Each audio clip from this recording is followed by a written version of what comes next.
तुम स्टूडेंट्स कैसे हैं बच्चों? ठीक ठाक हैं? उम्मीद करती हूँ खुश होंगे, अपने घर में सेहत और तंदुरुस्ती से होंगे और पढ़ भी रहे होंगे। आपको मालूम है मिर्ज़ा गालिब की हमने गज़ल स्टार्ट की हुई थी। पहले गज़ल हमने ख़त्म कर लिया है, आज दूसरी गज़ल स्टार्ट करते हैं। गज़ल का पहला शेर जिसको मतला कहते हैं, किसी को दे के दिल कोई नवा संजे फ़ुग़ां क्यों हो, ना हो जब दिल ही सीने में तो फिर मुँह में ज़बां क्यों हो। नवा आवाज़ को कहते हैं, संजे फ़ुग़ां दर्द भरी आहो फरियाद करने वाली। अब मफ़हूम देखिए कि शायर कहता है किसी को जब दिल दे देते हैं तो रोना बेकार है, जब सीने में दिल नहीं रहा तो ज़बान का कोई फ़ायदा नहीं। तशरीह में आप देखें कि इश्क़ के मैदान कोई आसान मैदान नहीं है, ये इश्क़ नहीं आसान, बस इतना समझ लीजिए एक आग का दरिया है और डूब के जाना है। अब इश्क़ में जिसने कदम रखा है राह इश्क़ में, उसे मसाइल मुश्किलात परेशानियाँ तो पेशानी हैं। अब इब्तदा में रोने लगे या फ़िग़ां करने लगे तो कोई फ़ायदा नहीं। जैसे शायर ने कहा है कि इब्तदाए इश्क़ है रोता है क्या, आगे आगे देखिए होता है क्या। अब मिर्ज़ा गालिब जो है वो अना परस्त शायर है, अनानियत है, नरगिसियत है, और वो अपने महबूब के सामने अपने आप को झुकाते नहीं हैं। इसलिए यहाँ उन्होंने इस बात का ज़िक्र किया है कि जब उसने कहा है कि अगर दिल की बस्ती महबूब के हाथों उजड़ जाए तो फिर शोर नहीं मचाना चाहिए, इसमें महबूब का कोई कसूर नहीं। आशिक कह रहा है कि तुमने अपनी मर्ज़ी से दिल महबूब के हवाले किया था तो अब रोना बेकार है। ये बात महबूब को दिल देने से पहले सोच लेना चाहिए था। अब महबूब को दिल दिया है तो इसकी मर्ज़ी का है कि वो जो चाहे दिल के साथ करे। अब क्यों रोते हो, अफ़ग़ां करते हो? अब जब तुम्हारे सीने में दिल ही नहीं है तो मुँह में ज़ुबां होने का कोई फ़ायदा नहीं है। इश्क़ में आशिक़ की रुसवाई ही होगी। ठीक है, अगला शेर देखिए, वो अपनी खू ना छोड़ेंगे, हम अपनी वज़ह क्यों छोड़ें, सुबक सर बन के क्या पूछें कि हमसे सरगरां क्यों हो। मुश्किल अल्फाज के मैंने देखिए, खू आदत, वज़ा वज़ादारी रख रखाओ, ठीक है, और सुबक सरबन कम हौसला ओछा सरगरां नाराज़।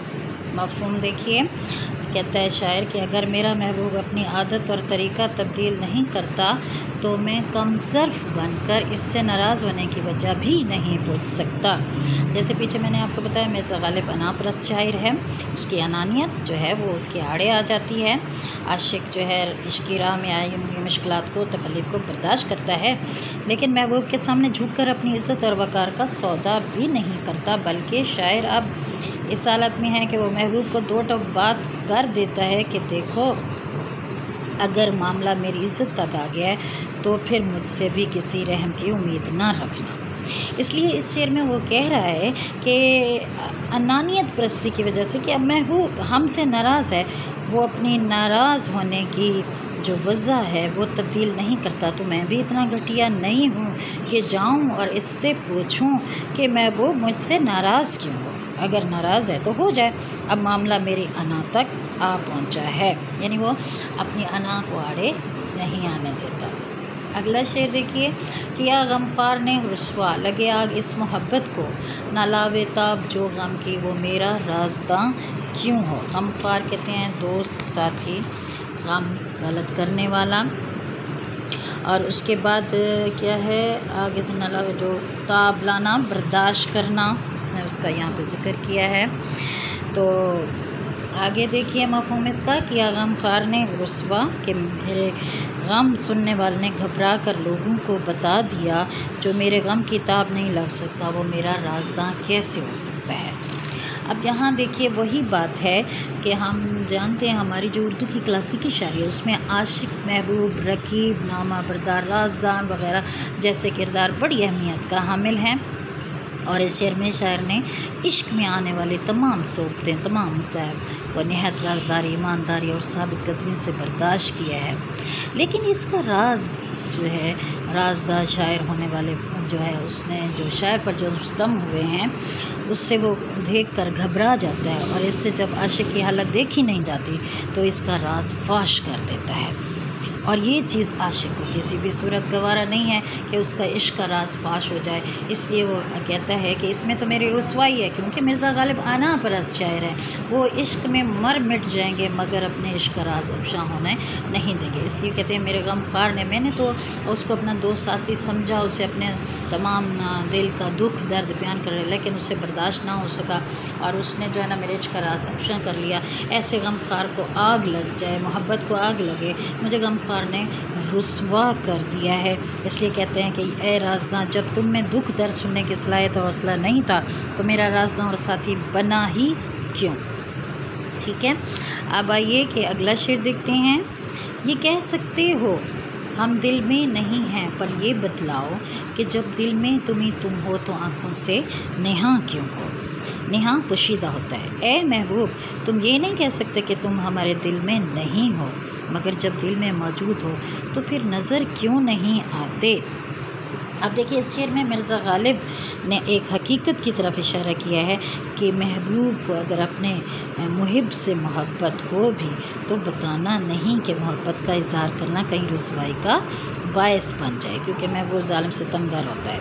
और शायर कहता है कि महबूब, तुम ये कह सकते हो कि तुम मुझसे मोहब्बत नहीं करते, लेकिन ये कैसे हो सकता है कि तुम मेरे दिल में नहीं हो। यकीनन इसका जवाब नफ़ी में है। तुम मेरे दिल के मकी हो, मेरे दिल में घर किए बैठे हो, लेकिन जब तुम दिल के मकी हो तो फिर मुझे नज़र क्यों नहीं आते, आँखों से नेहा क्यों हो।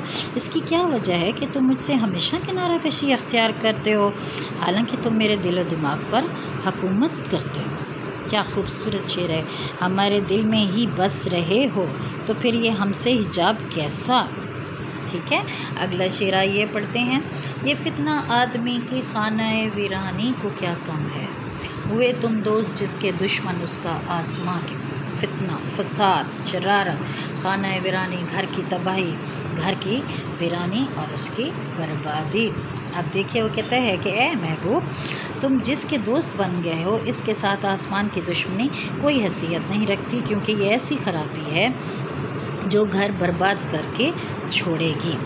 आप देखें उर्दू की क्लासिक इशारे में ख़याल ये भी है कि आसमान उसके साथ, आशिक के साथ हमेशा दुश्मनी करता है, और आसमान से नाजिल होने वाली गोया तमाम मसाइल, मुश्किलात, परेशानियां जो हैं वो सिर्फ़ आशिक के लिए होती हैं। यही जगह है जहाँ से जुल्म सितम नाजिल होते हैं। आसमान जिसे चाहता है जबर सितम का निशाना बनाकर बर्बाद कर देता है। इसलिए शायर ने इस शेर में कहा है कि ए महबूब, अगर जे आसमान इंसान का दुश्मन है, जो जुल्म सितम नेस्तो नाबूद करने में अपना सानी नहीं रखता, मगर इसकी दुश्मनी भी नुकसान ना पहुँचाएगी जितना तेरी दोस्ती से किसी को नुकसान पहुँचता है।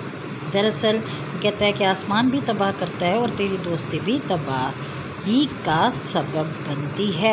इसलिए वो कहता है महबूब की संग दिली और उसकी जोर जफा उसका बयान करते हुए कहता है कि महबूब ये फितना है और इसका फितना घर को तबाह बर्बाद करने के लिए काफ़ी है। और ये फितना परवर महबूब जब किसी से दोस्ती लगा ले तो आसमान भी इसकी दुश्मनी से किनारा कश हो जाता है।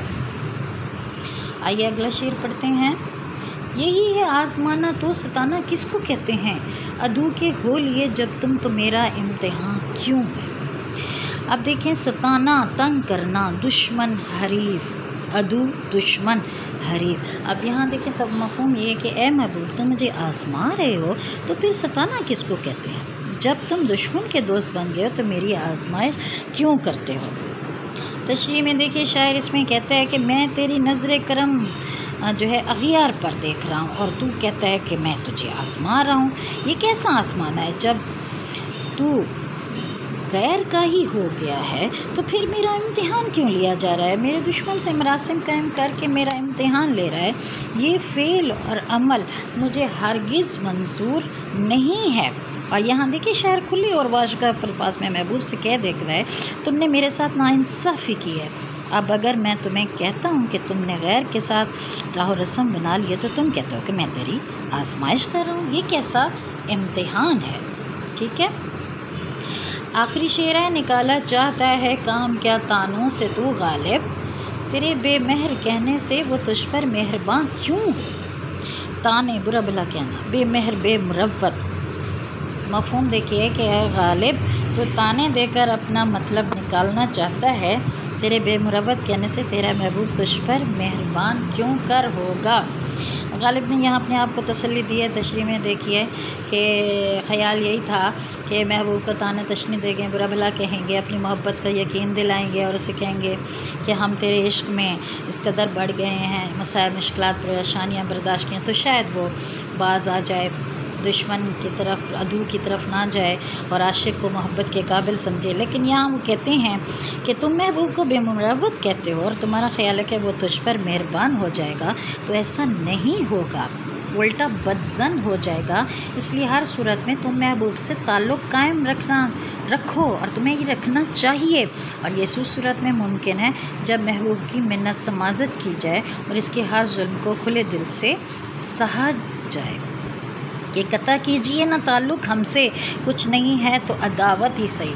आशिक का यही रवैया होना चाहिए कि महबूब से तानामेज़ रवैया अख्तियार करने से वो इज्तनाब करे। ठीक है गर्ल्स, हमारी ये गज़ल जो है कंप्लीट हो गई है। मिर्ज़ा गालिब हमारे शायर थे, इख्तिताम पज़ीर हो गए। अब हम कल अगली गज़ल अपनी स्टार्ट करेंगे। खुश रहिए, अपने घर में रहिए, पढ़ते रहिए। अल्लाह हाफ़िज़।